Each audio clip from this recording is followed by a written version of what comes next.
1924 में de Broglie ने इसको क्या किया था, प्रपोज किया था। उन्होंने बताया था कि 1924 में उन्होंने क्या कहा, उन्होंने ये बोला बेटा कि जिस तरह से मैंने आप लोगों को ये बताया कि रेडिएशंस के नेचर के बारे में अगर हम डिस्कस करें तो रेडिएशंस का नेचर दो तरह का होता है, wave nature and second is particle nature.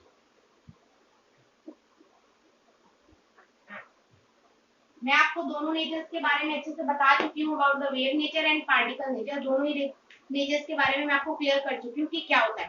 तो उन्होंने बोला जिस तरह से कोई भी रेडिएशन वेव नेचर की होती है as well as particle nature की होती है, उसी तरह से जो मैटर होता है वो भी आपका क्या होता है बेटा, वेव नेचर का भी होता है और पार्टिकल नेचर का भी होता है। तो according to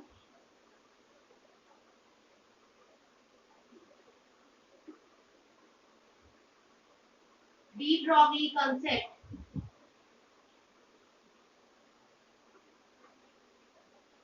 matter like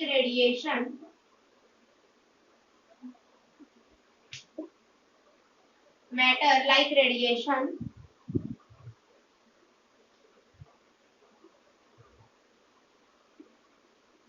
possesses both particle nature as well as wave nature। Particle और वेव दोनों नेचर होती हैं। दस एनी मैटर, अब दोनों nature, any matter have wavelength as well as momentum. तो कोई भी अगर मैटर है तो उसके पास वेवलेंथ भी होगा और क्या होगा, मोमेंटम भी होगा। तो उसने यहाँ पर एक पॉस्टुलेट दिया, lambda is equal to H upon P, but P is equal to क्या होता है बेटा, हम पहले लिख देते हैं, lambda is equal to wavelength, h is equal to Planck's constant and p is equal to momentum।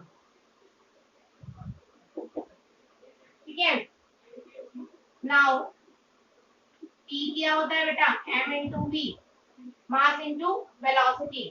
तो ये वैल्यू आप यहाँ पुट कर दीजिए, lambda is equal to H upon में एम वी। तो यहाँ आ गया m इज इक्वल टू क्या है, mass of particle, v is equal to क्या है, वेलोसिटी ऑफ पार्टिकल।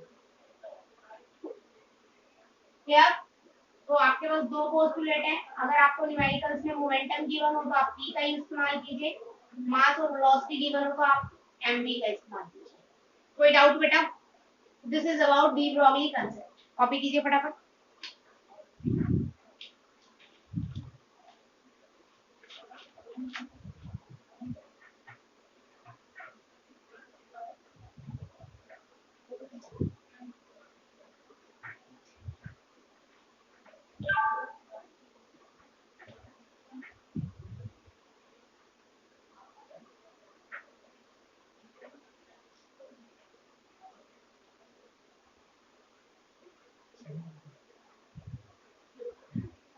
ठीक है, आगे देखते हैं बेटा, Heisenberg uncertainty principal.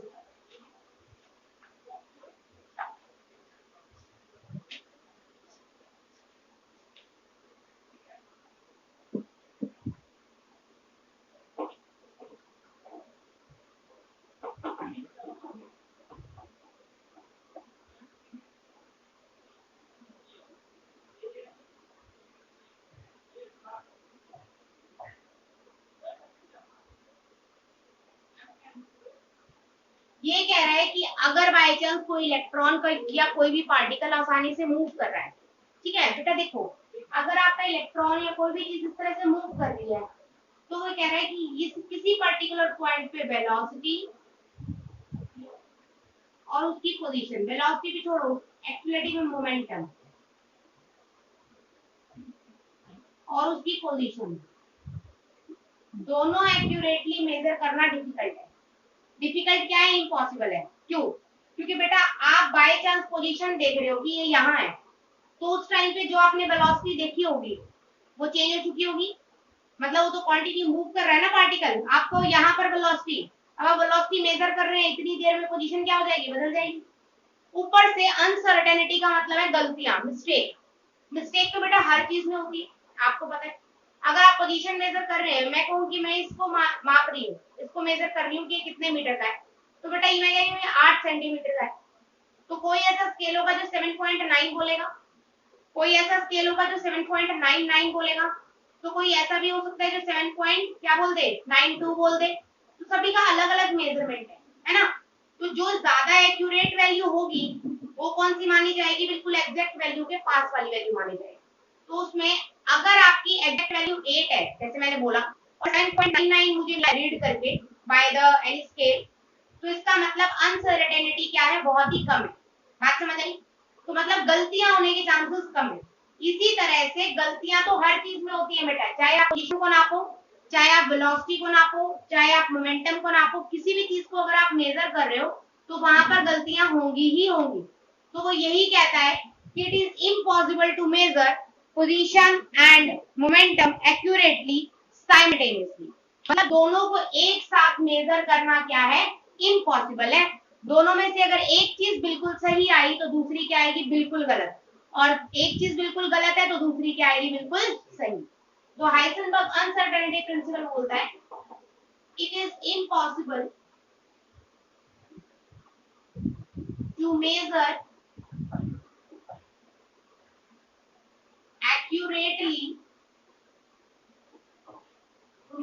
accurately both momentum and position। Position और मोमेंटम दोनों को मेजर करना एक साथ, एक साथ के लिए आप लिखेंगे यहाँ पर क्या? साइमल्टेनियसली। तो it is impossible to measure accurately both momentum and position simultaneously. दोनों चीजें एक साथ मेजर करना क्या है? डिफिकल्ट है। दूसरी चीज आप यहीं पे लिख सकते हैं, बेस्ड ऑन ये जो प्रिंसिपल है डी ब्रॉगली कंसेप्ट। ये जो कंसेप्ट है आपका डी ब्रॉगली, उसके ऊपर बेस्ड है बेटा। और डी ब्रॉगली ने क्या बताया था कि किसी भी पार्टिकल को, किसी भी सॉरी मैटर को अगर आप मूव करा रहे हो तो उसके पास वेव नेचर भी है और पार्टिकल नेचर भी है। तो वही चीज इसने बोला कि जब किसी मैटर के पास वेव नेचर भी है और पार्टिकल नेचर भी है तो आप दोनों चीजें एक साथ बिल्कुल करेक्टली मेजर नहीं कर सकते, क्योंकि कोई भी चीज यूं ट्रैवल नहीं कर रही है, यूं ट्रैवल कर रही है वेव। वेव तो यूं होती है बेटा, तो आप दोनों चीजें एक साथ कैसे मेजर कर सकते हो? पॉसिबल ही नहीं है। तो according to HUP, Heisenberg uncertainty principle को मैं शॉर्ट फॉर्म में लिख रही हूँ HUP, delta x into delta p is always greater than h upon 4 pi. Clear? But delta p is equal to, बेटा इसकी बात को समझिए पहले कि पहले p ले लेते हैं हम। p is equal to mp है बेटा, तो delta p is equal to, mass तो कभी बदल नहीं सकता, फिक्स होता है। m इंटू में क्या आ जाएगा? डेल्टा b आ जाएगा। ये वैल्यू उठा के यहाँ पुट कर दीजिए, delta x into m into delta b greater than equal to h upon 4 pi. Delta x into delta b greater than equal to h upon 4 pi. तो अगर आपको मास गिवन हो क्वेश्चन में और वेलोसिटी गिवन हो तो आप ये वाला फॉर्मूला लगाएंगे, और अगर आपको मोमेंटम गिवन हो तो आप ये वाला फॉर्मूला। बात समझ आई बेटा जी? क्लियर है? नेक्स्ट एक छोटा सा क्वेश्चन करा रही हूँ मैं इसी के साथ, फिर उसका आप इसका थोड़ा सा कॉम्पिटिटिव टच देंगे। इफ केस है सिर्फ ये, case 1, if delta x is equal to delta p, अगर डेल्टा x और डेल्टा p दोनों इक्वल है तो देन कैलकुलेट डेल्टा बी।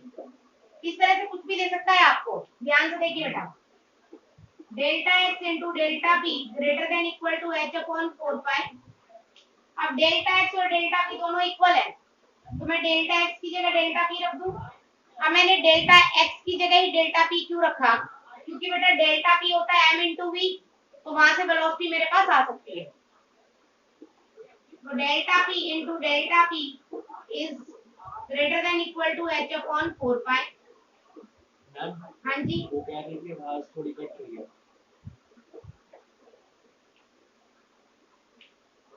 थोड़ा सा नेटवर्क इशू है बेटा, प्लीज थोड़ा सा अंडरस्टैंडेबल कीजिए, इसीलिए मैं आपको साथ के साथ फोटोज दे दूंगी ताकि आप लोगों को इशू ना हो, ठीक है।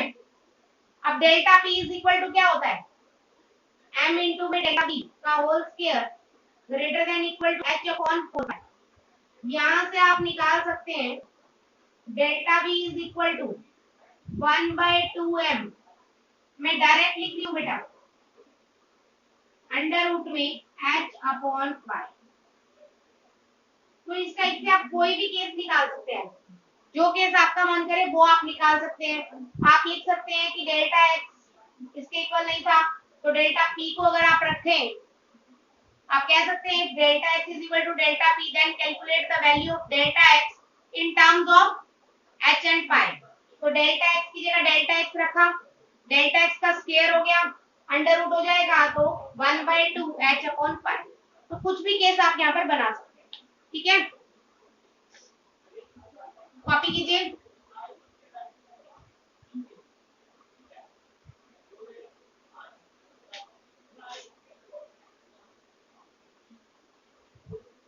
Next, in terms of energy. अब बेटा हाइसेनबर्ग अनसर्टेनिटी प्रिंसिपल आपके सिलेबस में इतना ही है, मतलब आपके स्कूल सिलेबस में इतना ही है। अब मैं 3 से 4 और करा रही हूँ इसमें, जो कि कॉम्पिटिटिव है, सिर्फ कॉम्पिटिशन के लिए करने हैं।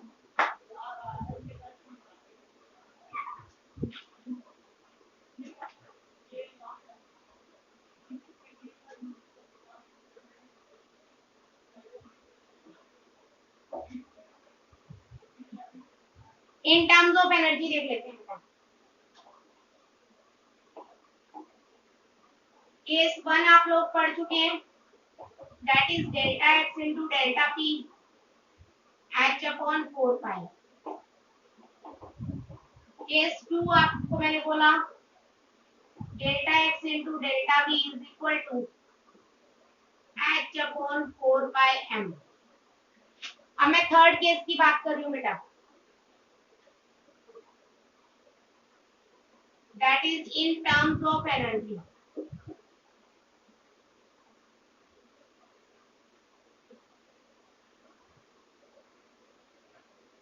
डेल्टा एक्स इंटू में डेल्टा बी, डेल्टा पी ले लो,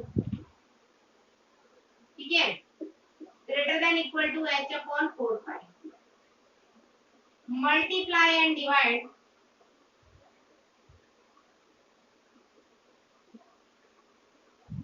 bye delta T, delta X by delta T into में delta P, delta T greater than H upon 4। Clear है मेरी बात? Now force is equal to DP by dt। यहां से आपके पास आ जाएगा dp is equal to f into d. फिर स्मॉल डी तो होता है छोटे से चेंज के लिए, अगर चेंज थोड़ा बड़ा है तो मैं कह सकती हूँ delta P is equal to f into delta t. तो डेल्टा रिप्रेजेंट करते हैं अगर चेंज थोड़ा सा बड़ा हो तो ये वैल्यू यहाँ पुट कर देंगे। आपके पास क्या आएगा देखिए, delta X by delta T, delta P की जगह वैल्यू पुट कीजिए F into delta T into में delta T greater than equal to H upon 4 pi. Delta T से delta T cancel, F into में delta x into delta T H upon 4 pi. इसको आप लिख सकते हैं delta ई into delta T H upon 4। तो in terms of energy आपका ये रिलेशन आ गया।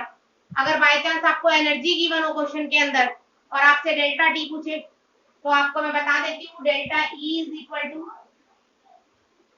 अनसर्टेनिटी इन एनर्जी और delta T is equal to uncertainty in time. ठीक है बेटा जी, क्लियर है मेरी बात यहाँ तक? नेक्स्ट देखिए,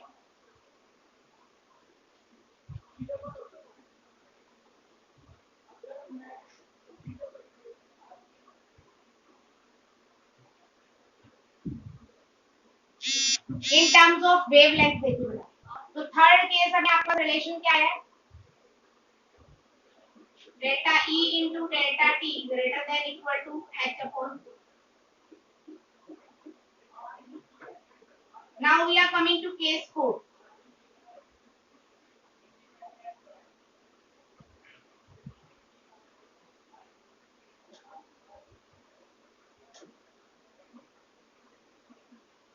in terms of wavelength,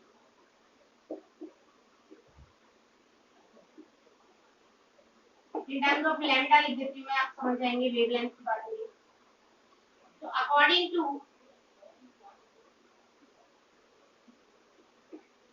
D Broglie concept, de Broglie equation, lambda is equal to H upon में पी बटा, यहाँ से पी की वैल्यू निकालेंगे एच अपॉन लैम्डा। ठीक है, डिफरेंशिएट बोथ साइड,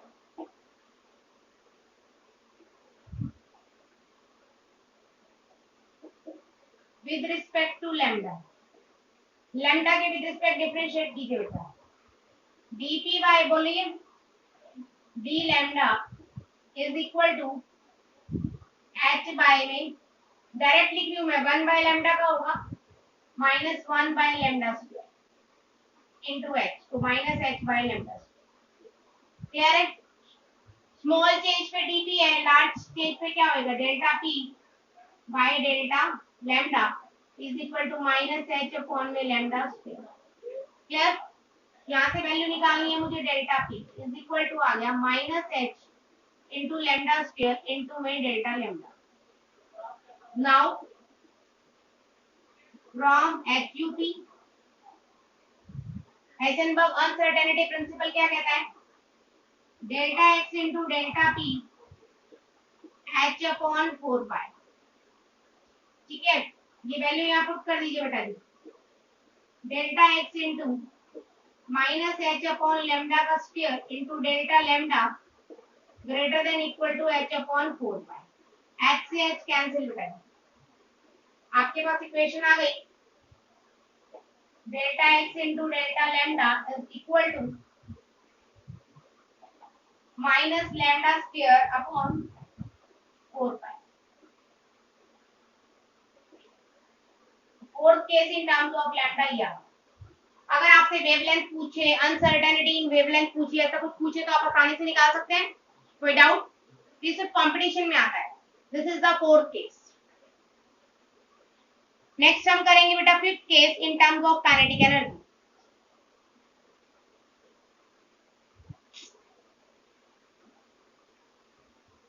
केस 4 में आपके पास इक्वेशन आई बेटा, delta lambda into delta x greater than equal to minus lambda square upon 4 pi.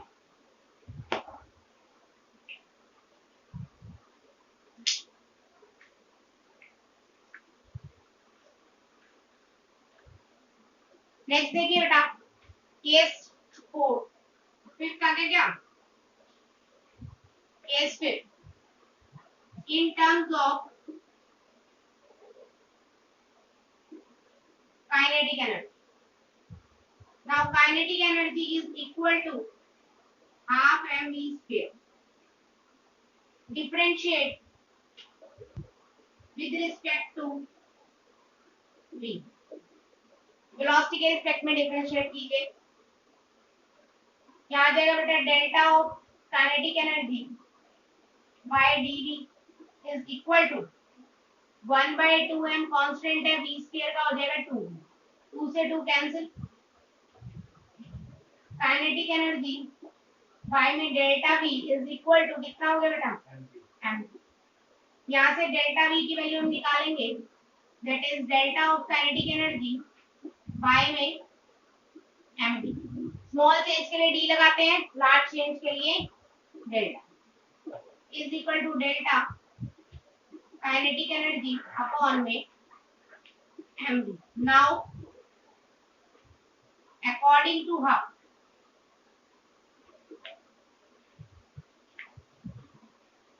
Delta x into delta v greater than equal to h upon 4 pi। Delta v की जगह value put करेंगे delta x into delta of kinetic energy upon में m into v h upon में 4 pi। तो यहाँ से आपके पास value आएगी बेटा डेल्टा x into में delta of kinetic energy is equal to m into h upon 4 pi। तो in terms of kinetic energy अब यहाँ पर ये क्या होगा बेटा अनसर्टेनिटी इन पोजीशन। ये क्या होगा बेटा uncertainty in kinetic energy. Clear होगी मेरी बात? तो चार तरह से हमने अनसर्टेनिटी प्रिंसिपल को देखा। नॉर्मली बच्चे एक या दो फॉर्मूलेस ही करते हैं कि हम आपको पांचों केस कराए हैं। तो ऑल 5 केस आर इम्पोर्टेंट। कुछ भी आपको दे सकता है, कुछ भी आपसे मांग सकता है। तो अगर आपको फॉर्मूलेस याद है या आपको वे ऑफ मेथड याद है तो आप बहुत इजीली इसको निकाल सकते हैं। ठीक है, तो यहाँ से आपके पास फिफ्थ रिलेशन आया बेटा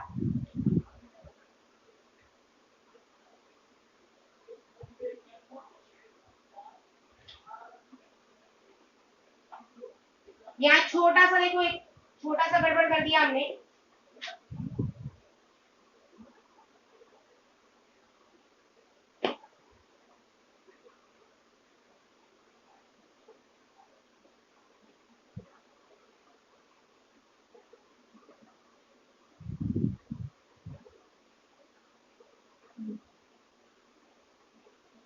आपने यहाँ यूज किया बेटा delta x into delta we, तो ये होता है एच अपॉन 4 पाई एम।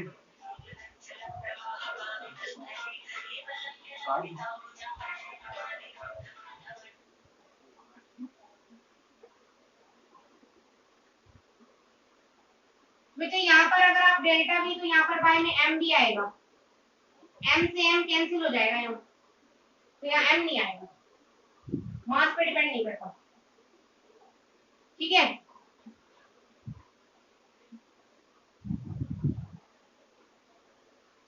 समझे ना? जो छोटी सी मिस्टेक हुई हमारी, delta x into delta v into m आता है ना, तो वो एम हमने यहाँ ले आए, एम तो एम से एम भी कैंसिल होएगा। तो आपके पास फोर्थ फॉर्मूला क्या है बेटा delta x into delta of kinetic energy greater than equal to h into b upon 4 pi. तो आपने देखा हर फॉर्मूले में 4 पाई तो कॉमन है ही, है ना? एच 3-4 फॉर्मूले में है लेकिन एक जगह एच भी नहीं है, लेकिन 4 पाई इज कॉमन, मल्टीपल है। ठीक है, दीज आर द 5 फॉर्मूलेस जिसके बेस पे आपको न्यूमेरिकल्स करने हैं। ठीक है, नेक्स्ट लेते हैं बेटा relation between de Broglie concept and Bohr model.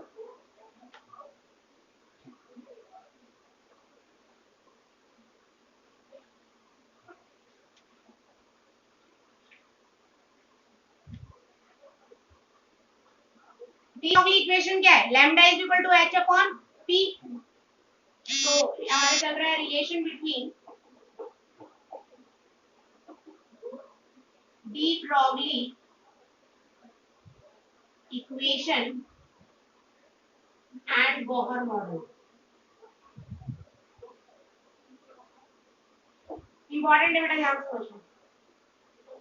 Lambda is equal to H by P, तो lambda is equal to H by P की जगह आपने रखा एम बी, एम बी की वैल्यू निकाली अपने एच अपॉन में लैम्डा। क्लियर? तो अकॉर्डिंग टू फर्स्ट, ये क्या है? According to de Broglie, according to de Broglie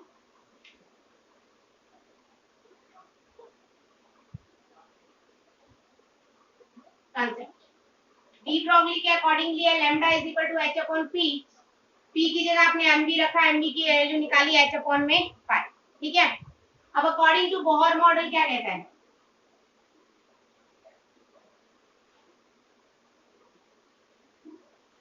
to pi r is equal to, क्या कहता है? एन एच अपॉन या m b r, sorry, m b r is equal to n h upon 2 pi, momentum is equal to n h upon 2 pi. याद होगा, it is a postulate of Bohr model. क्या कह रहा था कि momentum, angular momentum of any electron is equal to integral multiple of h अपॉन 2 पाई, बोला था। अब यहां से मेरे को mv की वैल्यू मिली है बेटा, उस mv की वैल्यू यहां पुट कर दूं इसकी जगह, h अपॉन लैम्डा इनटू में r is equal to nh upon 2 pi. ठीक है बेटा, h से h cancel, 2 pi r is equal to n into lambda. ध्यान से समझिए, यहाँ पर उसने बोला 2 pi r is equal to n h upon n h into n into lambda. 2 pi r क्या होती है? Circumference, circumference of a circle, n is the number of wave, यहाँ पर ये इंपॉर्टेंट है। 2 pi r is equal to क्या होता है? Circumference of circle, n is equal to यहाँ पर होगा नंबर ऑफ वेव्स, लैम्डा यहाँ पर होगा बेटा वेवलेंथ ऑफ वेव।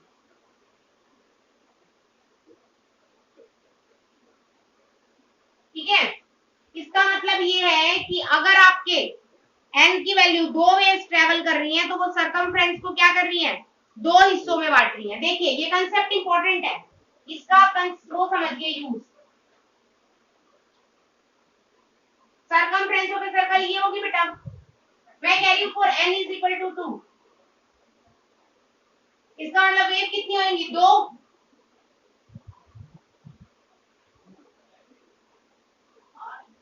दो ही है, ध्यान से देखो, एक वेव यहां से उठ के यहां गई, ठीक है, दूसरी यहां से उठ के यहां।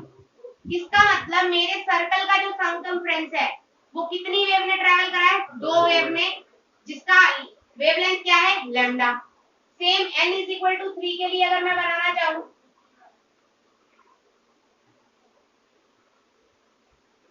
क्लियर होगी मेरी बात? n इज इक्वल टू 4 के लिए मैं बनाना चाहूं,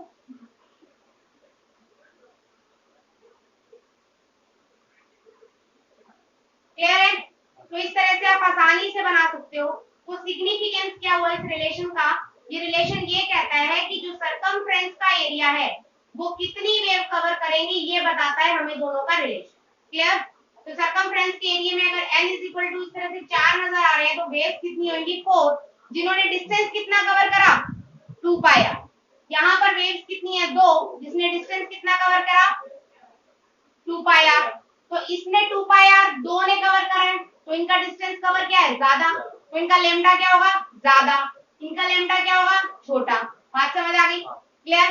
क्योंकि डिस्टेंस तो वही 2 पाई r है, मतलब डिस्टेंस तो वही 54 है। अगर 2 पहिए कवर कर रहे हैं तो पहिए का साइज क्या है? बड़ा। अगर 10 पहिए कवर कर रहे हैं तो पहिए का साइज क्या है? छोटा। बात समझ आ गई? तो इसका मतलब अगर आपके ज्यादा है n की वैल्यू तो इसका मतलब लैम्डा हमेशा कम होगा। अगर ज्यादा नंबर ऑफ वेव्स की जरूरत पड़ती है तो उसका मतलब वेवलेंथ उनकी क्या है? कम है। कोई डाउट है यहाँ तक? समझ आया अच्छे से? ठीक है।